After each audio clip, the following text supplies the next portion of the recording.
हम टीवी का drama serial इश्क मुर्शिद जो कि हो चुका है बहुत ही ज्यादा कमाल का, इसकी नेक्स्ट एपिसोड में आपको दिखाया जा सकता है जब शिब्रा की माँ एक बार फिर से शिब्रा के बाप के पास जाती है और उसे कहती है कि आपको ये बात समझ क्यों नहीं आती कि मेरे लिए शिब्रा की शादी कितना करना जरूरी हो चुका है। आपको कुछ नजर ही नहीं आता, जब तक शिब्रा की शादी नहीं होगी सुकैना की शादी भी नहीं होगी। आपा की बातें आप बहुत अच्छी तरह से सुन चुके हैं, उसके बावजूद भी आपको कोई फर्क नहीं पड़ता। ये सुनकर वो कहता है कि तुम्हें भी इस बात की फिक्र नहीं करना चाहिए। शिवरा सिर्फ हमारी बेटी ही नहीं बल्कि उसने हमेशा बेटा होने का सबूत दिया। मुझे इस बात की कोई परेशानी नहीं है कि शिवरा का रिश्ता नहीं आ रहा। ये सुनकर शिवरा की माँ कहती है कि मसला ये नहीं है कि शिवरा का रिश्ता नहीं आ रहा, मसला ये है कि आप इस पर गौर ही नहीं कर रहे। रिश्ता तो हमारे घर में मौजूद है, लेकिन आपको ये बात समझ ही नहीं आती। सुकैना का बाप भी बहुत ज्यादा हैरान होकर उसकी तरफ देखते और कहता है कि क्या मतलब, तुम किसकी बात कर रही हो।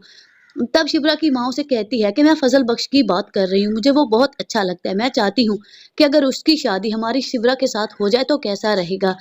ये सुनकर वो कहते हैं कि ऐसा कैसे हो सकता है, हमने फजल बख्श के बारे में अभी जाना ही कितना है।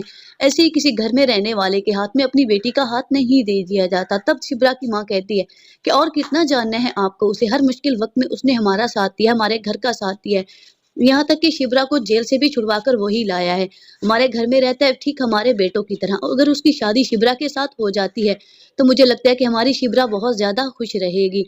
ये सुनकर शिप्रा का बाप कहते हैं कि तुम इस बारे में सोचना छोड़ दो। जब तक फजल बख्श खुद इस बात की रजामंदी जाहिर नहीं करेगा कि वो शिप्रा से शादी करना चाहता है, हम इस बारे में कोई बात नहीं कह सकते। कहीं ऐसा ना हो कि वो मजबूर होकर शिप्रा से शादी तो कर ले, लेकिन फिर उसे सारी जिंदगी पछताना पड़े। क्योंकि तुम शिप्रा की हरकतों से अच्छी तरह से वाकिफ हो ना वो किसी की बात बर्दाश्त करती है और ना ही वो किसी के आगे झुकने वाली है।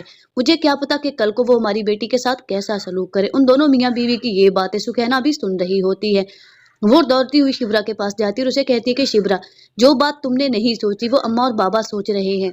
शिप्रा तो ये सुनकर ही हैरान हो जाती है और कहती है कि क्या मतलब सुकैना, पहेलियां मत बुझाओ और साफ तरह से मुझे बताओ कि क्या बात करना चाहती हो।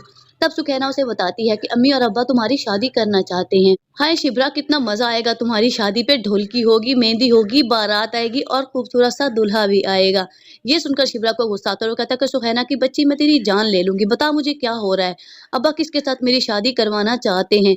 तब उसकी बहन उसे बताती है कि तुम्हारी शादी के लिए दूल्हा तो अब्बा ने चुन लिया है, लेकिन वो कौन है मैं नहीं बता सकती, ये तुम्हें जाकर अब्बा से ही पूछना पड़ेगा। शिप्रा अब सोच में पड़ जाती है कि अब्बा उसकी शादी किसके साथ करवाना चाहते हैं, जबकि कहीं ना कहीं उसके दिल में मोहब्बत का फूल खिल चुका है, फजल बख्श की मोहब्बत का फूल।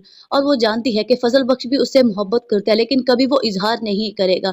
अब शिप्रा चाहती है कि वो अपने बाप से जाकर बात करे कि वो फजल बख्श के बारे में कुछ और सोचती है, लेकिन कैसे, अपने बाप से जाकर अपनी शादी की बात वो कैसे कर सकती है।